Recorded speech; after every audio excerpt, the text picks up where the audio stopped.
Hello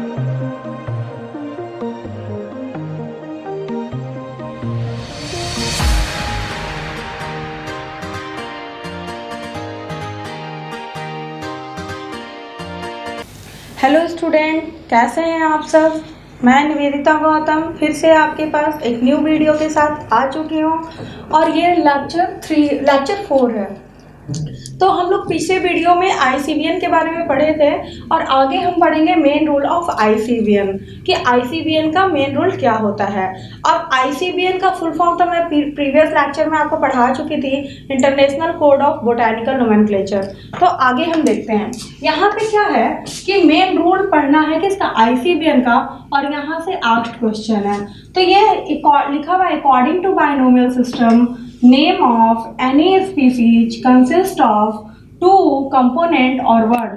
तो कहा जा रहा है कि binomial it means that two, जिस भी स्पीसीज का नेमिंग हम करेंगे उस स्पीसीज का नेमिंग हम कितने वर्ड में करेंगे, 2 वर्ड में करेंगे। जैसे कि हमारे पास भी क्या होता है, 2 नाम होता है, उसी तरीके से यहाँ पे क्या करेंगे, 2 कंपोनेंट का 2 वर्ड्स में नेमिंग करेंगे। तो यहाँ पे पहला नाम जो देंगे वो किस बेसिस पे देंगे बच्चों, जेनेरिक नेम। दूसरा किस बेसिस पे देंगे, स्पेसिफिक एपिथेट। तो जेनेरिक नेम का मतलब क्या होता है, जीनस का नाम, जीनस नेम, और स्पेसिफिक एपिथेट का मतलब क्या होता है, स्पीसीज नेम। क्या होता है इसका मतलब, स्पीसीज नेम। तो G for genus, G for generic, और स्पीसीज का एस से स्पेसिफिक एपिथेट। तो इस तरीके से जीनस का नाम और स्पीसीज का नाम देके हम क्या कर सकते हैं, बाइनोमियल को डिफाइन कर सकते हैं। स्पेसिफिक एपिथेट की हम जब बात करेंगे तो स्पेसिफिक एपिथेट का मतलब क्या होता है, तो यहाँ पे आप ध्यान से सुनिए इस स्टेटमेंट को। Specific epithet mean a special indication which tells about the nature of organism, its habitats and structure। तो स्पेसिफिक एपिथेट मतलब स्पीसीज में क्या बता रहा है, ये मान लीजिए पर्टिकुलर ये जो प्लांट है ये एक ऑर्गेनिज्म है और इस प्लांट के नेचर, इसके पर्टिकुलर कैरेक्टरिस्टिक से हम क्या कर सकते हैं, मैक्सिमम सिमिलैरिटी निकाल सकते हैं। और जब हम मैक्सिमम सिमिलैरिटी को निकालते हैं तो उससे हम क्या बता सकते हैं कि वो सारे सिमिलैरिटी जब सब ज़्यादा सिमिलैरिटी और लेस देन डिसिमिलैरिटी हो जाता है तो उसको क्या कहाँ रखते हैं हम, किस रैंक में, किस टैक्सा में रखते हैं, स्पीसीज में रखते हैं, और उसी को स्पेसिफिक एपिथेट कहा जाता है। अब आगे चलते हैं हम एग्जाम्पल्स की तरफ। जैसे कि यहाँ बोर्ड पे आपको दिखता होगा, पहला है सोलेनम ट्यूबरोसम। तो सोलेनम का मतलब क्या, जीनस नेम, और ट्यूबरोसम का मतलब क्या, स्पेसिफिक एपिथेट या स्पीसीज नेम भी आप इसको कह सकते हैं।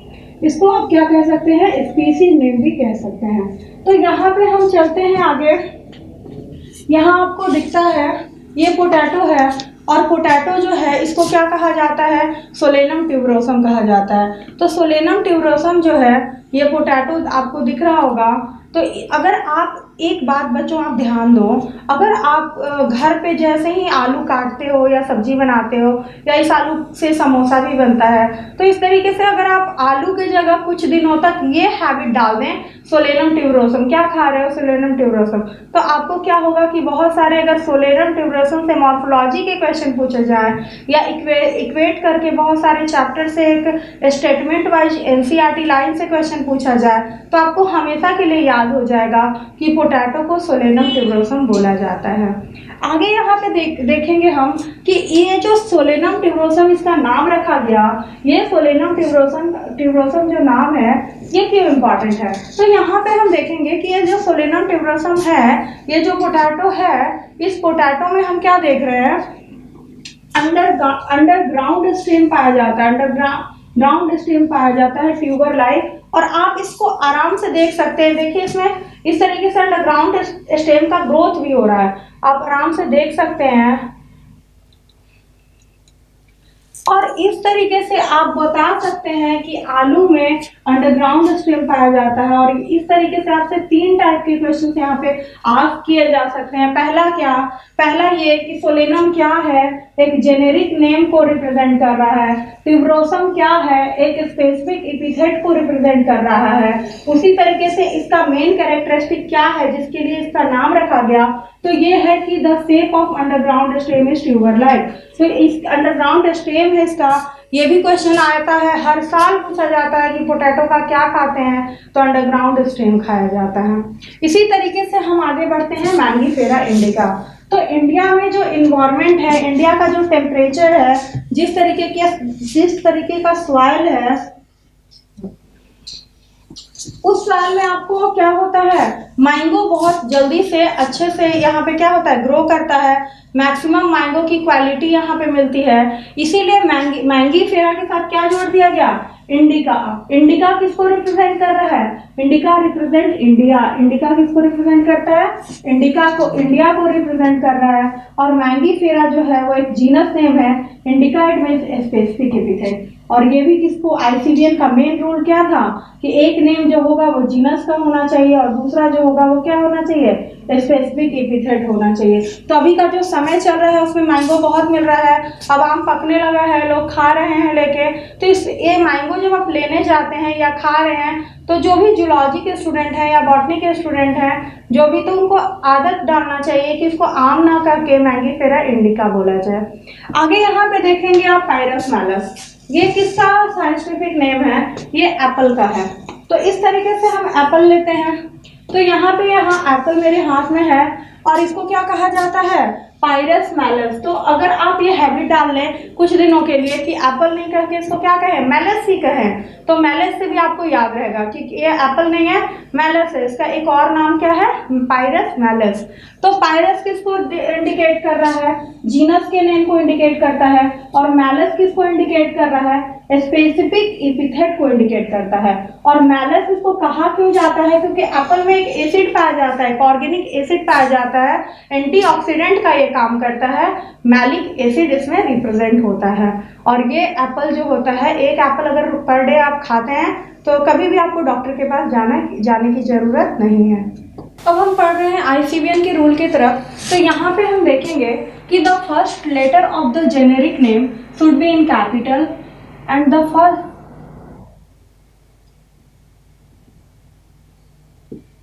first letter of the specific epithet should be small। तो यहाँ पे आप आंसर, यहाँ एग्जाम्पल्स में आप अच्छे से देख सकते हैं। यहाँ पे m जो है वो कैपिटल में लिखा हुआ है, m क्या है, कैपिटल लेटर है, और ये स्मॉल आई है, आई रिप्रेजेंट कर रहा है स्मॉल लेटर को। तो इस तरीके से आप देख सकते हैं कि आईसीबीएन ने एक रूल बनाया था। आईसीबीएन के रूल के अकॉर्डिंग क्या बात थी, उन्होंने कहा कि जो भी साइंटिफिक नेम होगा, जो भी प्लांट का नाम रखोगे आप, उसका जो पहला लेटर होगा वो क्या होना चाहिए, कैपिटल होना चाहिए, और स्मॉल लेटर जो होगा वो स्पीसीज का जो पहला लेटर होगा वो क्या होना चाहिए, स्मॉल लेटर होना चाहिए। तो ये एक रूल था, और इस रूल्स के अकॉर्डिंग ही जो साइंटिस्ट लोग थे वो नाम देते थे, तो उसको क्या किया जाता था, एक्सेप्ट किया जाता था, और जो इस रूल में अप्रोप्रिएट नहीं होते थे तो उनको एक्सेप्ट नहीं किया जाता था। इस तरीके से हम आगे देखते हैं कि in hand written format the name should be underline. तो कभी भी आप साइंटिफिक नेम को लिखते हैं तो वो क्या होना चाहिए, अंडरलाइन होना चाहिए। जैसे कि मैंने भी किया है, मैंगीफेरा इंडिका, मैंगीफेरा को मैंने क्या किया, अंडरलाइन कर दिया, इंडिका को भी क्या किया, अंडरलाइन कर दिया। तो इस तरीके से हम क्या कर सकते हैं कि कोई भी अगर हैंड रिटन साइंटिफिक नेम होगा तो वो क्या होना चाहिए, अंडरलाइंड होना चाहिए। यहाँ से भी क्वेश्चन है और ये भी इम्पॉर्टेंट है, लेकिन जनरली ये सब ज़्यादा पूछा नहीं जाता है, और ये एनसीईआरटी का ही लाइन है। अब क्या कहा गया कि जो प्रिंटिंग होगा, वो प्रिंटिंग जो होगा वो किस लेटर में होगा, इटैलिक फॉर्मेट में होगा। और जैसे कि अगर आप किसी बुक को देखते हैं तो उस बुक को पढ़िएगा तो जहाँ भी साइंटिफिक नेम लिखा हुआ रहता है तो उसको एक ऑनर दे दिया जा रहा है, एक तरीके से अलग तरीके से झलका दिया जा रहा है कि ये साइंटिफिक नेम है। और वो कैसे प्रिंटेड होता है, इटैलिक प्रिंटिंग होती है उसमें।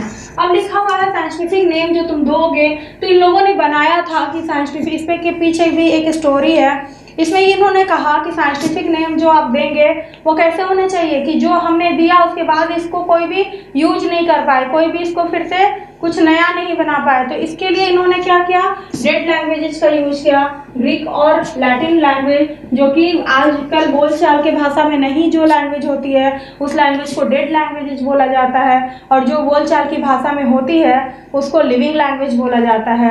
तो अब जो है ग्रीक लैंग्वेज और लैटिन लैंग्वेज जो है वो क्या है, एक डेड लैंग्वेज है। डेड लैंग्वेज का मतलब आप समझिएगा, डेड लैंग्वेज का मतलब कि ये जो भाषा है, ये लैंग्वेज जो है अब बोलचाल में नहीं है।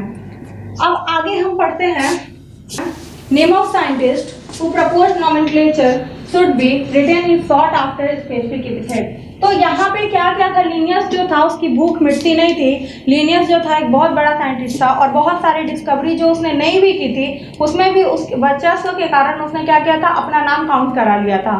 तो इस तरीके से अब उसको ये भी, अब उसने अपना ICBN का रूल भी उसी ने प्रपोज किया, तो उससे भी उसको ICBN का जो टर्म था, जो काम किया था, वो मेन स्ट्रैग्यू, हिचकॉक और ग्रीन ने किया था। लेकिन उसके बाद जो था ये पूरा नॉमेनक्लेचर का जो एक्सेप्टेंस था उसमें लिनियस का हाथ था। तो यहाँ पे हम बात करेंगे मैंगीफेरा, इंडिका और लिन की। तो लिन क्या है, यहाँ लिनियस ने अपने शॉर्ट टर्म को मैंगीफेरा और इंडिका के साथ जोड़ दिया और लिनियस कहना चाह रहा था कि यहाँ पे जो आप मैंगीफेरा इंडिका देख रहे हैं या किसी भी प्लांट को देख रहे हैं, किसी भी प्लांट के साइंटिफिक नेम को आप अगर लेते हैं तो उस साइंटिफिक नेम जो होगा, इस साइंटिफिक नेम में लिन रिप्रेजेंट कर रहा है कि लिनियस ने ही इसको दिया है। इस तरीके से हर जगह उन्होंने क्या किया, पूरे बुक्स में वो सारे प्लांट्स की जगह अपना रोमन अल्फाबेट में अपने नाम को ऐड कर दिया। और इस रोमन अल्फाबेट में जो उन्होंने नाम को ऐड किया, इसके वजह से क्या हुआ, वो आप आसानी से बता सकते थे। आप भी अभी स्क्रीन पे देख के बता सकते हैं कि यहाँ पे लिन लिखा हुआ, इट मींस दैट इसको डिस्कवर किसने किया होगा, लिनियस ने किया होगा। आगे रूल्स की तरफ हम फॉलो करते हैं। Name of scientist should be neither underline nor in italic but written in roman letter, simple alphabet. तो ये तो एक इंग्लिश का क्या है, रूल है कि किसी भी जो होता है नाउन्स में क्या होता है, उसको हम क्या कर सकते हैं, अंडरलाइन नहीं कर सकते हैं किसी के नाम को। उसके बाद उसको रोमन लेटर में लिखेंगे और ये इटैलिक में, प्रिंटिंग में इटैलिक नहीं करेंगे। अब आगे हम बात कर रहे हैं हर्बेरियम की। हर्बेरियम का प्रचलन उस वक्त में बहुत ज़्यादा हो गया। जैसे कि आप यहाँ पे एक सीट देख रहे हैं और ये सीट जो है इस पर अभी कुछ भी नहीं है, तो इस पर क्या करते हैं कि हम यहाँ से एक प्लांट उखाड़ते हैं। अभी मैं आपको हर्बेरियम बना के दिखा देती हूँ। तो इस तरीके से इस सीट को आप क्या करिए, इस सीट को इस तरीके से आप मोड़ दीजिए और ये स्क्वायर होना चाहिए हर्बेरियम का सीट। और इसका जो साइज होता है, इसका जो साइज होगा वो 11.5 इंटू 16.5 इंच होना चाहिए। तो ये हर्बेरियम सीट, ड्राई सीट हमें मिल गया। अब हमें क्या करना है, इस पे प्लांट को लगाना है। तो कोई भी प्लांट हम ले लेते हैं। मेरे गमले में प्लांट है एक स्मॉल प्लांट, वीड्स चाहिए, तो वीड्स होना नहीं चाहिए इसलिए मैं निकाल रही हूँ। इसे प्लांट उखाड़ना अच्छी आदत नहीं है। तो इस प्लांट को हम क्या करेंगे, यहाँ पे इस तरीके से चिपका देंगे। आप देख सकते हैं स्क्रीन पे, इस तरीके से हम क्या करेंगे, इस प्लांट को देखिए, इस तरीके से हम क्या करेंगे, इस प्लांट को चिपका सकते हैं। और इस तरीके से चिपकाने के बाद इसके बाएं साइड में, इसके लेफ्ट साइड में क्या करेंगे, इसका पहले क्या करेंगे, साइंटिफिक नेम लिखेंगे। फिर क्या करेंगे, एक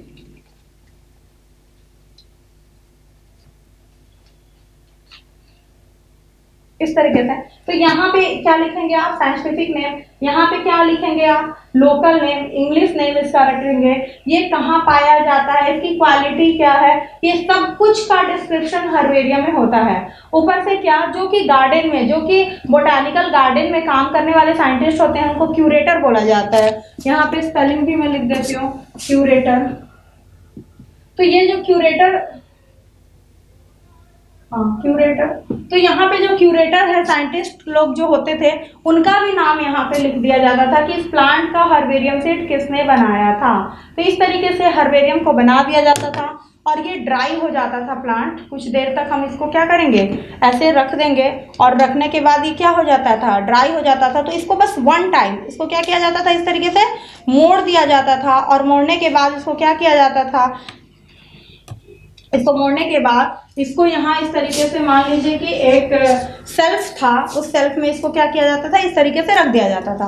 अब जैसे ही इसको यहाँ रखा जाता था, अब मान लीजिए कि मुझे फिर उसी प्लांट के बारे में पढ़ना है। तो जैसे ही पढ़ना है तो हमने क्या किया, हर्बेरियम खोला अपना, और हर्बेरियम खोल के जब हमने उस प्लांट के डिस्क्रिप्शन को पूरा देख लिया तो हम क्या बता सकते थे, इसके सारे identification, nomenclature, classification, affinity, phylogenetic relationship, सारे डिस्क्रिप्शंस को हम हर्बेरियम के एक सीट से बता सकते थे। और एक हर्बेरियम लेते हैं और चलिए एक और हर्बेरियम हम बना लेते हैं। इसका साइज कितना लेंगे, 11.5 इंटू 16.5 इंच। और इसमें भी हम क्या करेंगे, इसमें भी हमने प्लांट डाला है। तो ये जैसे ही आप प्लांट डालेंगे इसमें, तो इसको ये देखिए, अब यहाँ पे हमारे पास 2 हर्बेरियम है। अब यहाँ पे ये भी हर्बेरियम है, इसका भी साइज कितना होगा 11.5 इंटू 16.5 इंच। आस्क्ड क्वेश्चन है नीट का ये। और ये भी हर्बेरियम हमारे पास दूसरा है। अब ये हर्बेरियम और ये हर्बेरियम में कंपेयर करेंगे, अगर सिमिलैरिटी मैक्सिमम हुआ तो क्या हुआ, एक ही ग्रुप में आ गया, क्लासिफाइड कर दिए। और अगर मैक्सिमम डिसिमिलैरिटी हो गया तो क्या हो गया, अलग अलग ग्रुप में होगा। तो ये भी हमने क्या किया, इसको क्लासिफाइड कर दिया। इस तरीके से हम हर्बेरियम की मदद से क्या करते थे, हर्बेरियम की मदद से हम किसी भी प्लांट्स के डिस्क्रिप्शन को जान सकते थे। बहुत इजी वे में इसको रखना आसान था, और ये एक ही बार मुड़ा रहता था। इस तरीके से इसको क्या किया जाता था, एक ही बार ये क्या किया जाता था, इसको फोल्ड किया जाता था। इतनी बातें आपको याद रखनी है। ये सारी जो मैंने कहानी सुनाई है या हर्बेरियम बना के दिखाया है, इसमें से नीट में आस्क्ड क्वेश्चन एक ही है कि हर्बेरियम का जो सीट होता है उसका साइज कितना होगा, 11.5 इंटू 16.5 इंच। अब आगे हम पढ़ते हैं। अब यहाँ पे आपको ये तो समझ आ ही गया होगा कि टाइप स्पेसिमेन हर्बेरियम जो होता है, newly discovered plant should be placed in herbarium. तो कोई भी न्यूली डिस्कवर्ड प्लांट था तो पहले में क्या था कि जितने भी प्लांट थे हमारे पास, नोन प्लांट थे, जैसे हमारे पास 1.7 to 1.8 मिलियन जो है नोन स्पीसीज थे, डिस्क्राइब थे ये। इसमें से जो प्लांट थे उस प्लांट का हर्बेरियम बनाया गया, और बनाने के बाद क्या किया गया, सब में उसमें तो लिखा हुआ था कि किस साइंटिस्ट ने हर्बेरियम को फर्स्ट बार दिया है। और इस तरीके से हर्बेरियम में भी बहुत सारे टाइप्स ऑफ हर्बेरियम है जो कि अभी सिलेबस से हटा दिया है, तो उसको डिस्क्राइब करना इंपॉर्टेंट मुझे नहीं लगता है यहाँ पे है। रूल्स ऑफ प्रियोरिटी की तरफ हम चलते हैं। तो यहाँ पे लिखा हुआ है सिनोनिम्स। तो यहाँ स्टेटमेंट पहले हम पढ़ लेते हैं। If an organism has 2 names, one old name and one new name, old name will be preferred over new name। तो जो ओल्ड नेम जो लाते थे, क्योंकि मैक्सिमम नाम कोई लाया कौन था, इस स्टेटमेंट के बिहाइंड स्टोरी सुन लीजिए। पहले नाम ज़्यादातर लाया कौन था, लीनियस।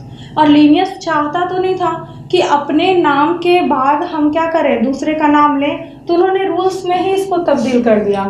कहा कि ओल्ड नेम को ही प्रेफर किया जाएगा, न्यू नेम को नहीं। तो यहाँ एग्जाम्पल के तौर पे आप देख सकते हैं, यहाँ लिखा हुआ है डिप्लोकोकस निमोनी, यहाँ न्यूमोकोकस निमोनी। डिप्लोकोकस निमोनी जो है इसका ओल्ड नेम है, न्यूमोकोकस निमोनी जो है इसका न्यू नेम है। तो डिप्लोकोकस और न्यूमोकोकस में किसको लिया गया, डिप्लोकोकस निमोनी को ही वैलिड कर दिया गया, न्यूमोकोकस को उस वक्त वैलिड नहीं किया गया। तो इस तरीके से आप और भी बहुत सारे प्लांट्स और एनिमल को देख सकते हैं। यहाँ डिप्लोकोकस निमोनी है क्या, आप अगर जानना चाहेंगे तो ये निमोनिया है, निमोनिया काउच करता है ये, ठीक है ना। ये अब हम पढ़ते हैं टॉटोनिम्स के बारे में। तो टॉटोनिम्स है क्या, तो यहाँ पे लिखा हुआ है if generic name and species name are similar the condition is called tautonyms. तो टॉटोनिम्स का मतलब क्या होता है, एक ही वर्ड क्या हो, रिपीट हो, जैसे कि नाजा नाजा, रैटस रैटस। तो यहाँ पे फिर रूल था आईसीबीएन का। आईसीबीएन का रूल क्या था, ICBN, it means that international code of botanical nomenclature. ICZN, international code of zoological nomenclature. दोनों क्वेश्चन आस्क्ड है। और टॉटोनिम्स जो था वो ICBN प्लांट नोमेनक्लेचर के लिए वैलिड नहीं था, ये ICZN के लिए वैलिड था। ICZN it means that international code of zoological nomenclature के लिए ये वैलिड था, लेकिन ये प्लांट के लिए वैलिड नहीं था। अगर आप मैंगीफेरा लिख देंगे तो ये क्या हो जाएगा, रॉन्ग हो जाएगा। लेकिन यहाँ पे नाजा नाजा it means that Indian cobra के लिए ये राइट है, रैटस रैटस रैट के लिए ये क्या था, राइट था। तो इस तरीके से आपको यहाँ से भी क्वेश्चन आ सकता है। स्टूडेंट्स, हमने देखा सिनोनिम्स के बारे में, फिर टॉटोनिम्स देखा। अब ऑटोनिम्स और होमोनिम्स देखते हैं। यहाँ पे ऑटोनिम्स की बात जब करोगे तो यहाँ लिखा हुआ है if the specific epithet and subspecies name should be same. अगर यहाँ पे कॉर्बस स्प्लेंडन है तो यहाँ पे स्प्लेंडन क्या है, ये स्पेसिफिक एपिथेट को रिप्रेजेंट करता है, और ये सब स्पीसीज नेम को, वेराइटी को रिप्रेजेंट करता है। वेराइटी की बात ट्राइनोमियल नोमेनक्लेचर में मैंने पहले भी की है कि ट्राइनोमियल सिस्टम में जब जीनस के नेम से, स्पीसीज के नेम से आपको नहीं मालूम चल रहा है कि आप किसका नेमिंग कर रहे हैं, उसमें कुछ ना कुछ डिसिमिलैरिटी आ रही है, तब हम किसको लगाते हैं, वेराइटी को। और वहाँ भी मैंने ये बोला था कि एक कौवा है जो 3 जगह होता है, इंडियन क्रो, म्यांमार का कौवा और तीसरा श्रीलंका का कौवा। ये तीनों में वैरायटी अलग अलग है, तो इस वैरायटी के तौर पे इसको हम क्या करते हैं, सब स्पीसीज में तोड़ते हैं। तो इस तरीके से आप क्या कर सकते हैं, ऑटोनिम्स को समझ सकते हैं। अब हम आगे बढ़ते हैं होमोनिम्स की तरफ। अब इसमें क्या है कि if one name is common, अगर इसमें क्या करते हैं हम लोग, एक नेम कॉमन दे देते हैं तो इसको क्या कहा जाता है, होमोनिम्स कहा जाता है। तो लिखता है, समझिए जरा, if one names is common for two different species, दो डिफरेंट स्पीसीज में एक नेम क्या करते हैं, कॉमन दे देते हैं। जैसे कि हम अगर आलमंड्स खा रहे हैं, ठीक है, अगर हम एप्रिकॉट खा रहे हैं, ये पीचेस खा रहे हैं, ये सब कश्मीर में ये क्या होता है, इसके पेड़ आप देख सकते हैं वहां पे होता है, किसी भी पहाड़ी इलाका पे आप देख सकते हैं, प्लम का पेड़, चेरीज का पेड़, ठीक है, गर्मियों में ये होता है। तो ये सारी चीजों को एक ही नाम दे दिया गया, क्या, प्रूनस डल्सी। तो ये प्रूनस डल्सी हुआ क्या, इसको प्रूनस डल्सी से हम इतने सारे प्लांट्स को क्या कर रहे हैं, रिप्रेजेंट कर रहे हैं, इतने सारे प्लांट्स को बता रहे हैं। तो that type of NIMS is called homonyms कहा गया इसको।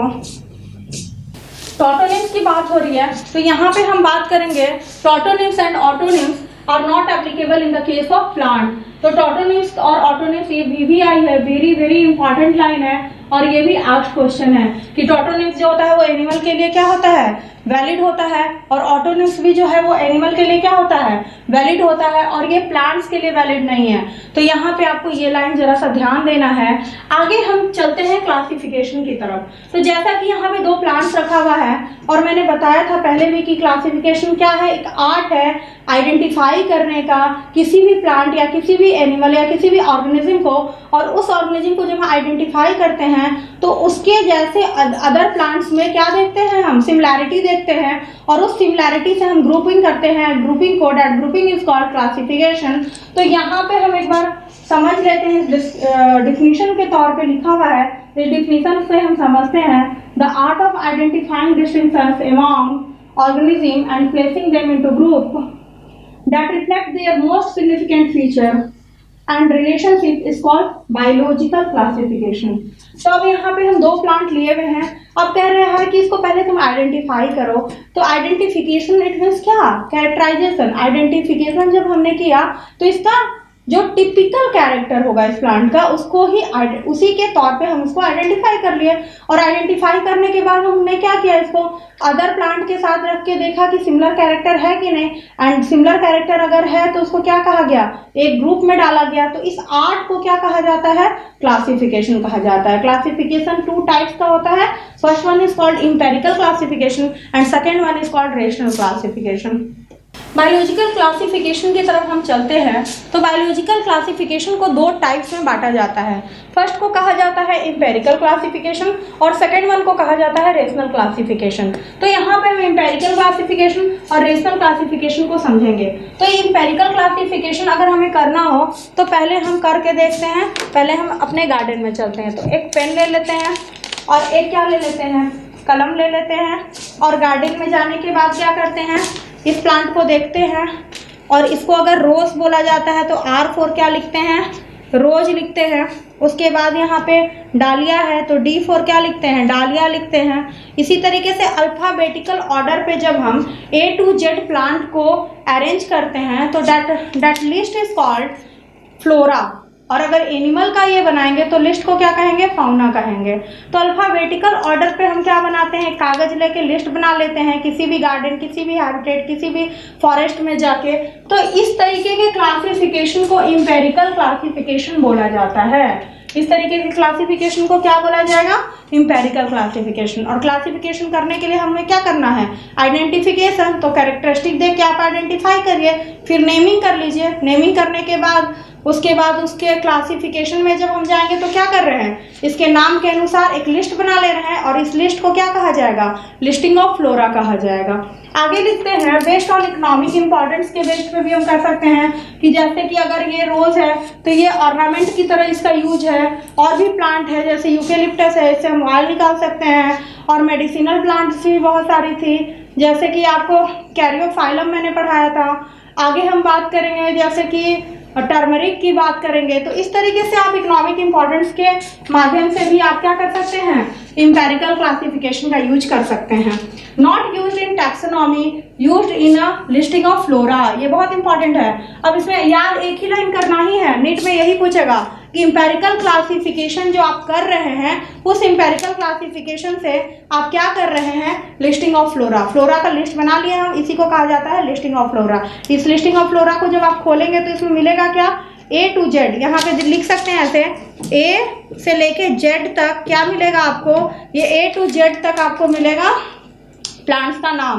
और ये कैसे हम खोजेंगे, किसी हैबिटेट में जाएंगे और वहां जाके A to Z प्लांट्स का नाम लिख देंगे किसी कागज पे, और that list is called listing of flora. तो यहाँ पे आगे लिखा है फाउना भी हम खोज सकते हैं। तो अब कहीं चले जाओ, कहाँ जाओगे तुम, पटना में कौन सा जगह है, अगर हम जू चले जाते हैं, जू जाने के बहुत सारे एनिमल्स हैं और हर एनिमल का लिस्ट बना लेते हैं, उन लोगों का सिर्फ नाम लिखना है, या हैबिटेट भी तुम लिख सकते हो। तो उस तरीके से अगर हम लिखते हैं अल्फाबेटिकल ऑर्डर में तो that list is called fauna. तो इस तरीके से लिस्टिंग ऑफ फ्लोरा और लिस्टिंग ऑफ फाउना आप प्रैक्टिकली अच्छे से समझ गए हैं। अब इंपेरिकल क्लासिफिकेशन के बाद हम किधर चलेंगे, रेशनल क्लासिफिकेशन की तरफ। तो अब देखो ये प्लांट है और इसके लिए हमने क्या लिया, ये कागज हम रख देते हैं, एक न्यू फ्रेश कागज उठाते हैं। अब इस फ्रेश कागज में हम क्या करते हैं, इस कलम की मदद से, इस न्यू फ्रेश कागज में हम क्या करते हैं, इस कलम की मदद से, पहले इस मार्कर को बंद करना पड़ेगा, इस कलम की मदद से क्या करते हैं, हम इसके एक्चुअल ऑब्जर्वेशन कैरेक्टरिस्टिक को लिखते हैं जो हमें सच में दिख रहा है। तो यहाँ पे हमने लिख दिया एक कैरेक्टर, दूसरा लिख दिया, तीसरा लिख दिया, चौथा लिख दिया, पांचवा लिख दिया। इस तरीके से जब हमारे पास एक्चुअल ऑब्जर्वेशन आ गया, and that type of classification is called rational classification. अब यहाँ पे कैरेक्टर बेस्ड होगा, ये कैसा होना चाहिए, कैरेक्टर बेस्ड होगा। ये जो क्लासिफिकेशन होगा वो कैसा होगा, कैरेक्टर बेस्ड होगा, on the basis of character होगा ये। इस तरीके से हम रेशनल क्लासिफिकेशन को डिवाइड करते हैं, एंड पहला को कहा जाता है प्रैक्टिकल क्लासिफिकेशन। प्रैक्टिकल क्लासिफिकेशन की बात कर रहे हैं। रेशनल क्लासिफिकेशन में पहला लाइन क्या याद करना है आपको, एक्चुअल ऑब्जर्वेशन, बाकी कुछ भी आपको याद करने की जरूरत नहीं है। अब रेशनल क्लासिफिकेशन में एक्चुअल ऑब्जर्वेशन कर रहे हैं तो पहले क्या देखेंगे, एक्चुअली मतलब रियल हो रहा है कुछ, तो रियल मतलब प्रैक्टिकल, तो प्रैक्टिकली हम देखेंगे। तो प्रैक्टिकली जब हम देख रहे हैं किसी चीज को तो क्लासिफिकेशन को, that classification is called practical classification. तो यहाँ लिखता है plant are classified on the basis of their economic importance. इसके इकोनॉमिक इंपॉर्टेंस के बेसिस पे हम क्या करते हैं इसको, और ह्यूमन यूज के बेसिस पे इसको क्या करते हैं, क्लासिफाई कर देते हैं किसी भी प्लांट को। This classification system is the earliest system. ये बहुत पुराने जमाने में जब लोगों को पता नहीं था कि क्लासिफिकेशन कैसे किया जाए, लेकिन उनमें जिज्ञासा थी चीज़ों को क्लासिफाइड करने की, तो उन्होंने एक सिस्टम बनाया था, and that type of system is called practical classification. और ये एक्चुअल ऑब्जर्वेशन पे बेस्ड था। तो यहाँ पे आप देख सकते हैं वाइल्ड यील्डिंग प्लांट। तो वाइल्ड यील्डिंग प्लांट जो है मतलब तेल देने वाले प्लांट।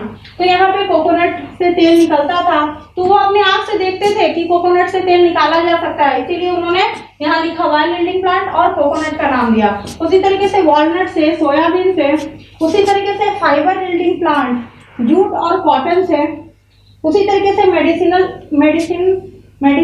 लिख देते हैं यहाँ पे, medicine yielding plant rauwolfia, cinchona, eucalyptus. Rauwolfia homeopathy में बहुत ही इंपॉर्टेंट है, आपको पता होना चाहिए। सिंकोना भी इंपॉर्टेंट है, सिंकोना की तो चर्चा भी हो रही है कोरोना की वजह से, तो मलेरिया का ड्रग है ये। तो इस तरीके से आप क्या कर सकते हैं, इस तरीके से हमने क्या क्लासिफाई कर दिया। पर यहाँ पे गड़बड़ आई थी। गड़बड़ ये आई थी कि जैसे अगर हम यहाँ पे एग्जांपल ले लेते हैं टर्मरिक को, अगर यहाँ पे हम टर्मरिक ले लेते हैं तो इस टर्मरिक में क्या हो रहा है, इसको हल्दी भी बोला जाता है। तो ये हल्दी तो मसाला के लिए भी यूज होता है, और इसका क्या है, ये एंटीसेप्टिक की तरह भी यूज किया जाता है। तो यहाँ पे गड़बड़ आ रही थी कि एक जो कुछ ऐसे भी प्लांट्स थे जिसका इकोनॉमिक इंपॉर्टेंस दो था, दो तरीके से दो इंपॉर्टेंस आ रहा था, पहला और दूसरा इकोनॉमिक इंपॉर्टेंस आ रहा था। तो इस तरीके से हम क्या कर रहे थे, प्रैक्टिकल क्लासिफिकेशन को क्लासिफाइड कर रहे थे। प्यारे बच्चों, आपको ये वीडियो लेक्चर अच्छा लगा होगा। आगे वीडियो लेक्चर जब हम शूट करेंगे इसको, तो आगे जो है इसके क्लासिफिकेशन को हम पूरा खत्म करेंगे, और एक या दो लेक्चर और जब होगा तो हम पूरा फर्स्ट चैप्टर खत्म कर लेंगे। इसके आगे मैं होमवर्क आपको देती हूँ कि आप क्या करेंगे, फर्स्ट जो चैप्टर है द लिविंग वर्ल्ड या प्लांट डाइवर्सिटी का पहला चैप्टर वो आप लर्न कर लेंगे एनसीईआरटी से। एनसीईआरटी से एक भी लाइन बाहर नहीं आएगा, लेकिन एनसीईआरटी जो है उसकी एक्सप्लेनेशन बहुत मैटर करता है कि आप अच्छे से एक्सप्लेनेशन को समझ पाए हैं कि नहीं, अच्छे से वो क्लियर है आपके पास कि नहीं। तो इस तरीके से अगर आप समझ लेते हैं तो आपको कोई भी लाइन क्लियर हो जाएंगी और कोई भी लाइन से प्रॉब्लम नहीं आने जा रही है। Thank you.